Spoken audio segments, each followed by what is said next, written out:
Hello everyone, welcome you all and जय हिंद। आज फिर से चलिए फटाक से हम आते हैं अपने मेन टॉपिक पे बिना टाइम वेस्ट किए हुए, क्योंकि मैं नहीं चाहता कि आपका टाइम वेस्ट करें और आप वीडियो ये देखें और आपका टाइम वेस्ट हो। तो चलिए हम बात करते हैं। मैंने अगर कि मैं पढ़ा रहा हूँ एक्टिव से पैसिव, अगर कि आपको सबसे पहले देखिए पार्ट 2 आज पढ़ाऊँगा मैं, और पार्ट 1 आपका वीडियो में जाकर देखिए अंदर प्लेलिस्ट में, वहाँ से पार्ट 1 का सारा वीडियो आपको मिल जाएगा। जब तक पार्ट 1 नहीं देखेंगे तब तक पार्ट 2 आपको नहीं समझ में आएगा, इसलिए सबसे पहले जाकर पार्ट 1 देखिए फिर पार्ट 2 आइए। आज मैं पूरा का पूरा पार्ट 1 में बता दिया हूँ कि ऑब्जेक्ट से सब्जेक्ट किसका बदलेगा, कितने सेंटेंस पढ़ना है, कौन सेंटेंस किसको बदलना है, कैसे कैसे क्या करना है, मैंने सारा कुछ उसमें बता दिया है एक्टिव से पैसिव। आज हम आपको बताते हैं कि कैसे सेंटेंसों का बनता है और कौन कौन से।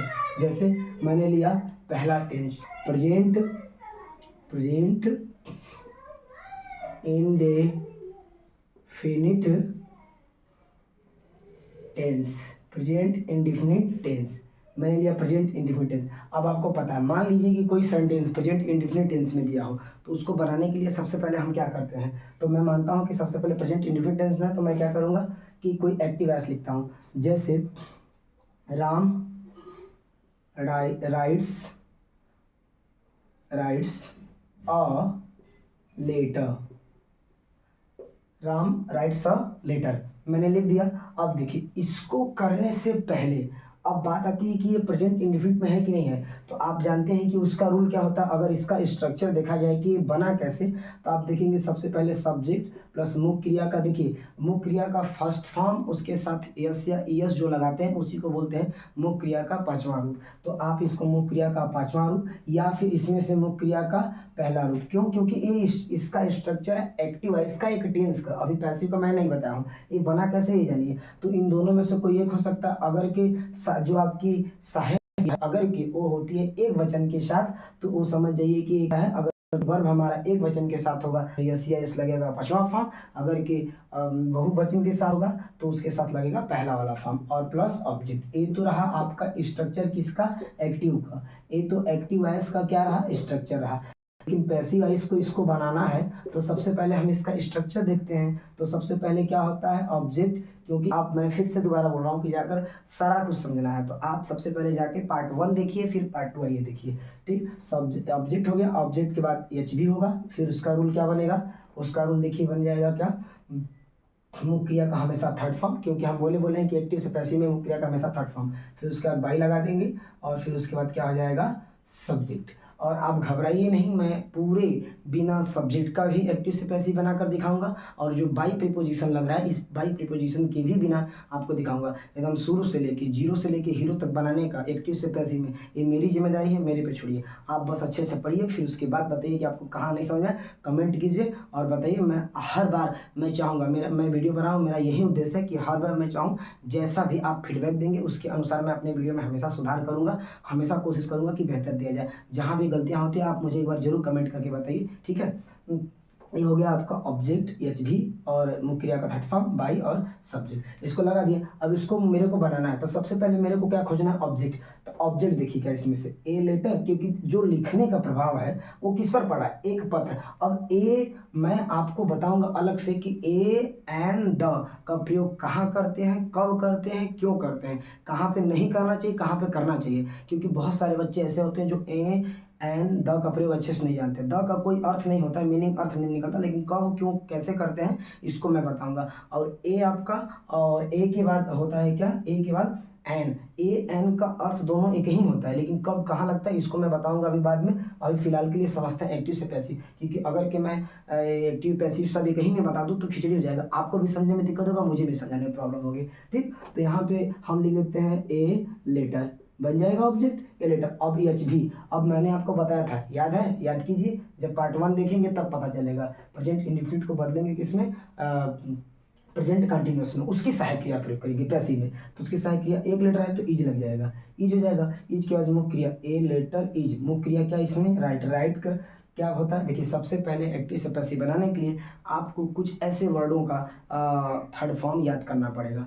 ठीक, तो हो जाएगा रिटेन, फिर उसके बाद रूल अनुसार बाई, सब्जेक्ट क्या है, अब राम वहां पे जा रहा है तो बाई राम। ओके, ठीक, क्योंकि मैंने राम क्यों हो गया, क्योंकि मैंने बताया था कि नाम का नाम ही होता है ऑब्जेक्ट से सब्जेक्ट में। ठीक, तो ए बन के आपका रेडी होगा। आई होप आपको अच्छे से एक क्लियर और समझ में अच्छे से आ गया होगा। अब मैं कोई दूसरा एग्जांपल लूँ, जैसे कि मैं लेता हूँ दे दे एव्यूज मी, दे एव्यूज मी, दे एव्यूज मी। अब देखिए ए क्या प्रेजेंट इंडेफिनिट टेंस है, जी हाँ, बस दे है तो एक प्लूरल है, और प्लूरल तो उसके साथ मैंने यूजेज नहीं लगाया है, इसलिए ये यूज लिखा है। अब इसको बनाएंगे तो सबसे पहले इसमें खोजिए, ए सब्जेक्ट हो गया, ए हो गया वर्ब, और ये हो गया ऑब्जेक्ट। ऑब्जेक्ट को लाएंगे सब्जेक्ट के पास, तो इस मी का जब उधर आएगा तो मैंने बताया है कि ऑब्जेक्टिव से इसका सब्जेक्टिव केस क्या होगा, आई होगा, और आई के साथ साथ हमेशा सहायक क्रिया तो यही प्रयोग करेंगे। तो ऑब्जेक्ट हो गया, ऑब्जेक्ट के बाद रूल से देखिए, नहीं आपको आ रहा है तो आप पहले रूल देखिए, रूल के अनुसार बनाइए। ठीक, उसके बाद एम हो गया, आई एम, और मुख्य क्रिया का थर्ड फॉर्म क्या होता है, मुख्य क्रिया एव्यूज है, एव्यूज का हो जाएगा एव्यूज्ड, क्या हो जाएगा एव्यूज्ड, फिर लगा देंगे बाई, और बाई के बाद दे का क्या होता है, दे, और सब्जेक्ट से उठ के ऑब्जेक्ट की जगह जा रहा है, इसलिए इसका हो जाएगा देम। बोलिए क्या आपको क्लियर है? ठीक, अगर क्लियर है, आपको समझ में आता है अच्छे से, तो कमेंट में जाकर आप लिख दीजिए कि हाँ सर समझ में आ रहा है, इसके आगे मुझे और इम्प्रूव करने की कुछ ज़रूरत होगी तो ज़रूर बताइएगा। मैं हमेशा चाहूँगा कि आप एक अच्छे सुझाव दें, और उस सुझाव के अनुसार मैं आपको एक बेहतरीन से वीडियो और बेहतरीन सा मज़ेदार मस्त क्लासेस लेकर आया करूँ। ओके, ठीक, इसके बाद आगे आगे चलते हैं। अब हो गया हमारा, अब इसके बाद मैं कुछ ऐसे ही नेगेटिव ही बनेगा, जैसे ये सिंपल था। अब बात आती है कि प्रेजेंट इंडेफिनिट की सहायक क्रिया तो डू डज होता है, लेकिन इसका प्रयोग कब करेंगे सर? मैंने बताया कि अफर्मेटिव में तो करते नहीं है, जब भी करेंगे निगेटिव में, तो ये अफर्मेटिव वाला सिस्टम था। अगर निगेटिव आप देखेंगे तो अगर निगेटिव आ जाता है डू डज के साथ, जैसे we we do not go to market, market, we do not go to market, we do not go to market, हम बाजार नहीं जाते हैं, तो हम बाजार नहीं जाते, we do not go to market. अब इसमें देखिए डू आ गया और नॉट आ गया, अब नेगेटिव वाला चल दिया, अब नेगेटिव में सहायक क्रिया का प्रयोग होना शुरू हो गया, डू डज का, समझ में आ गया? डू का प्रयोग क्यों किया? क्योंकि ए है प्लूरल। ठीक, जो हमारा सब्जेक्ट है क्या है, प्लूरल है, इसलिए सिंगुलर आता है तो हम डज का प्रयोग करते हैं। तो यहाँ से देखिए अब इसका निगेटिव रूल कैसा बना होगा, तो बस सिंपल सा वहीं, आप तो टेंस पढ़ के ही आए हैं, सब्जेक्ट और एच भी में कौन सा, डज या डू, फिर प्लस नॉट, और कैसे बना होगा, मुख्य क्रिया का कौन सा फॉर्म, फर्स्ट फॉर्म, फिर ऑब्जेक्ट। ए तो था आपका ए रूल बनने का एक्टिव का, तो ए एक्टिव का रूल हो गया, एक्टिव वाइज का। अब पैसिव वाइज का लगे हाथ बना दें तो पैसिव वाइज का रूल क्या हो जाएगा, अगर पैसिव वाइज का रूल देखते हैं इसमें, तो ला दीजिए इसको ऑब्जेक्ट हो जाएगा, इसको ला दीजिए एच बी हो जाएगा, फिर यहाँ पे नॉट लग, इतना ईजी है कि नहीं है, एक्टिव हो जाएगा, और मुख्य क्रिया का हमेशा थर्ड फॉर्म, फिर क्या हो जाएगा, बाई लगा दीजिए, और बाई प्लस क्या हो जाएगा, सब्जेक्ट हो जाएगा। ठीक, यहाँ पे होगा, तो ऑब्जेक्ट एच भी नॉट, और मुख्य क्रिया का थर्ड फॉर्म बाई और सब्जेक्ट, और ऑब्जेक्ट सबसे पहले इसमें खोजिए क्या, तो जानने का प्रभाव किस पर है, मार्केट, तो पहले क्या लिखेंगे, मार्केट, तो ये आ गया आपका क्या, मार्केट, लिख दिए मार्केट। मार्केट के बाद अब मार्केट, एक मार्केट जा रहा है तो मार्केट के लिए लगा देंगे इज, मार्केट इज के बाद क्या हो जाएगा, नॉट, मुख्य क्रिया का थर्ड फॉर्म, गो का क्या हो जाएगा, गॉन, गॉन बाई, किसके, वी का क्या होगा, वी है सब्जेक्ट केस, इसका ऑब्जेक्ट केस जब बनेगा तो by us. Market is not gone by us. ठीक, समझ में आ गया?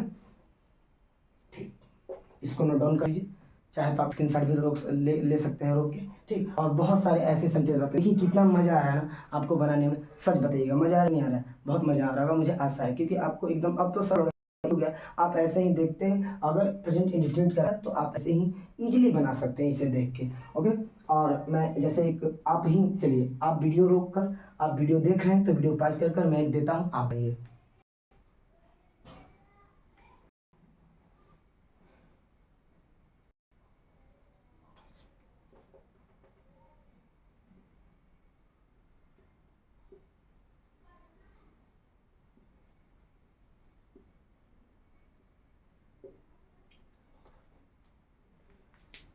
आप देखिए आपके सामने सेंटेंस, और वीडियो रोक कर आप खुद से पहले कुछ सॉल्व करने की कोशिश कीजिए, मैं आपका वेट कर लेता हूँ।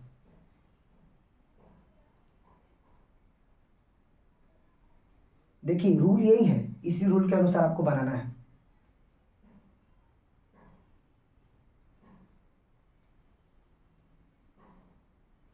आई होप, मैं आशा करता हूँ कि अब ये आपसे सेंटेंस बन गया होगा। ठीक है, और ऐसा होगा तो चलिए आप अपना मिला लीजिएगा, मैं बना रहा हूँ। अगर सही होगा तो बताइएगा हाँ सर मेरा बन गया है। ठीक, अब मैं बनाता हूँ इसे।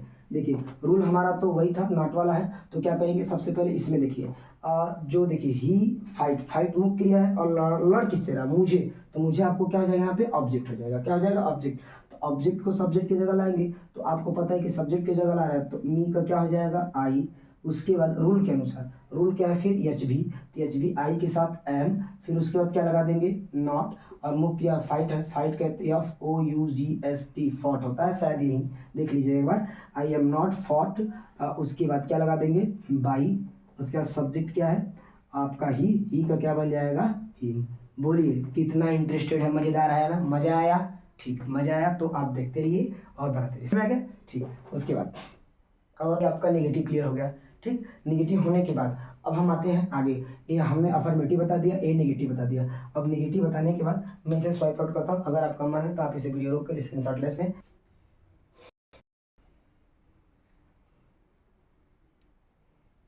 चलिए अब आपको बताते हैं क्या, अब आपको बताते हैं इंट्रोगेटिव। आपका फाइनल हो गया अफर्मेटिव, नेगेटिव, अब बताते हैं इंट्रोगेटिव। देखिए इंट्रोगेटिव में डबल एक्शन सेंटेंस होते हैं। जैसे एक सिंगल होता है, जैसे कि अगर मैंने बोला क्या कि क्या सिखाती है, क्या सीता गीत गाती है, क्या सम घर जा रहा है, या ऐसा कुछ सेंटेंसेस। तो अगर कि क्या वर्ड, अगर कोई क्वेश्चन वर्ड अगर कि शुरुआत में ही है तो उसको हम सहायक क्रिया से बनाते हैं। ये तो आप टेंस में पढ़े होंगे कहीं ना कहीं, नहीं पढ़े तो यहाँ पे जान गया कि अगर के क्या, अगर क्या से प्रश्न पूछे। जैसे कि देखिए इसका सिंगल एक्शन इंट्रोगेटिव के दो रूल्स होते हैं।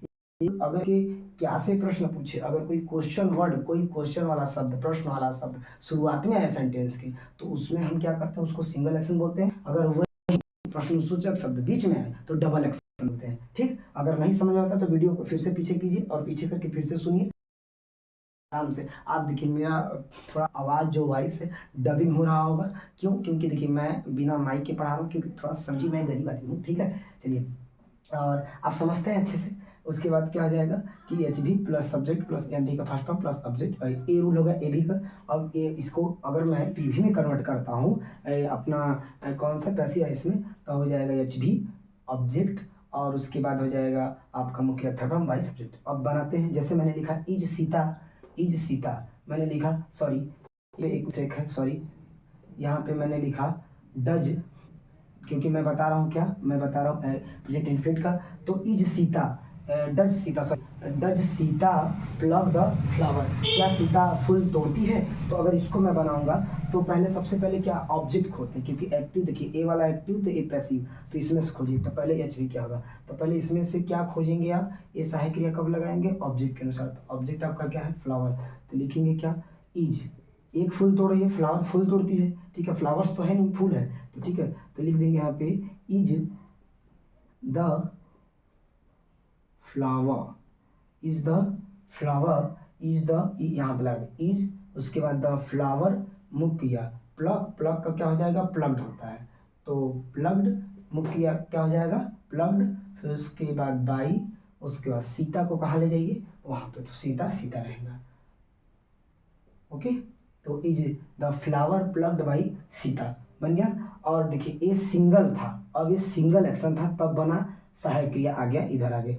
अब डबल एक्शन क्या होता है कि क्वेश्चन वर्ड, क्वेश्चन वर्ड में मतलब WH की फैमिली, जैसे व्हाई, व्हाट, उसके बाद व्हेन, उसके बाद व्हेन के बाद व्हाई व्हाट व्हेन, उसके बाद हाउ, ये सब क्या है, WH की फैमिली है। तो ये सब, और कैसे ये सब सेंटेंस के बीच में आते हैं, जैसे लिखा है why does sun rise in the east, मतलब कि सन क्यों, सन क्यों, सूरज क्यों पूर्व दिशा में उगता है। ठीक है, ईस्ट, ईस्ट में उगता है। तो इसको लिए क्या बनाएंगे, इसको पहले वाई को क्या रहने देंगे, वाई को वाई रहने देंगे। इसमें भी रूल वही होगा। देखिए ए बी का रूल लिखे हैं, इसका पी बी का रूल नहीं लिखे, मैं पी बी का रूल एक बार लिख देता हूँ। तो पी बी का रूल होगा P B rules, P B rules क्या होगा, वही क्वेश्चन वर्ड हो जाएगा, वही एच बी हो जाएगा, वही, कुछ भी बदल नहीं रहा है। आप ध्यान दीजिएगा यहाँ पे, एक चीज़ वीडियो देख रहे हैं कब से, आपको कुछ भी नहीं बदलेगा। अब सब्जेक्ट की जगह क्या हो जाएगा, ऑब्जेक्ट हो जाएगा, और मुख्य क्रिया का कौन सा हो जाएगा, थर्ड फॉर्म हो जाएगा, प्लस बाई हो जाएगा, और प्लस क्या हो जाएगा, सब्जेक्ट हो जाएगा। अब बताइए आपसे दनादन बनेगा कि नहीं बनेगा, फटाक फटाक बनेगा, देखते ही आप आंसर देंगे, जवाब देंगे तुरंत, एक सेकेंड भी टाइम नहीं लगेगा आपको। ये क्या कहते हैं, यहाँ से बनाएंगे तो सबसे पहले क्या हो जाएगा, इसका वाई बना लीजिए, ये बड़ा आएगा, सॉरी वाई, वाई के बाद द लिख देंगे। अब देखिए इसमें देखिए क्या पहले कि सन उगता है, राइज कहाँ, तो मेन टर्म क्या है, इन द ईस्ट, तो इन द ईस्ट, तो आप बनाए क्या, तो लिखेंगे क्या, ईस्ट है तो उगना, सन का उगना, उगना मुख्य क्रिया है तो इन द ईस्ट, तो लिख देंगे क्या वाई, और उसके बाद अब क्या लगाएंगे सहायक क्रिया, इन इज द क्या लगाएंगे, तो ईस्ट है तो एक ही है तो इसके लिए क्या लगा देंगे हम, यहाँ पे लगाएंगे इज, इज द, यहाँ पे question word H B, is the east, why is the east, उसके बाद क्या मुख्य क्रिया, मुख्य राइज क्या कहता है, राइज रोज रीजन, रीजन क्या हो जाएगा R I S E N, तो हो जाएगा why is the east risen by, किसके द्वारा उगा जाता है भाई, पूरब में सन के द्वारा, तो यहाँ पे हमारा बन जाएगा क्या सन। ये सेंटेंस आपको कंप्लीट है, कहीं दिक्कत होती है कहीं त्रुटि है तो आप कमेंट में लिखिए, मैं उसको सुधारने की कोशिश करूंगा, क्योंकि ये मेरा अभी शुरुआत का वीडियो है। प्लीज़ आप इसे ढेर सारा आप वॉच कीजिए, भले से आपको पसंद आए चाहे ना आए, लाइक सब्सक्राइब कुछ भी मत कीजिए, लेकिन सबसे पहले आप इसे वॉच कीजिए क्योंकि आपके लिए हेल्पफुल हो सकता है, मैं ऐसा आशा करता हूँ। ठीक, आपको सारा समझ में आएगा। इंट्रोगेटिव आज खत्म, आपको प्रेजेंट इंडेफिनिट अच्छे से बनाना आ जाएगा, अगर कोई देगा तो आप बना लेंगे। इससे रिलेटेड हम बड़े बड़े वर्ड आपको देंगे इसी वीडियो में। अब इसके बाद अब वीडियो जब बनाएंगे तो आपको बड़ा बड़ा सेंटेंस देंगे, जिससे कि उसमें डबल डबल ऑब्जेक्ट रहेगा, तब क्या करेंगे, तो उसको अगर नहीं आप पाएगा तो मैं बनाना सिखा दूंगा, नहीं तो मैं उस पर भी वीडियो बना दूंगा। पहले ये छोटा छोटा वर्ड से आप सीखना स्टार्ट कीजिए। आई होप कि आपको समझ में अच्छा आया होगा और बहुत ही मज़ा आया होगा। समझ में आएगा तो आपको मैंने पढ़ाया क्या, अफर्मेटिव, नेगेटिव, इंटरोगेटिव और सबका एक्टिव सेंटेंस बनाना सिखा दिया। ठीक है, थैंक्स फॉर वॉचिंग वीडियो, धन्यवाद।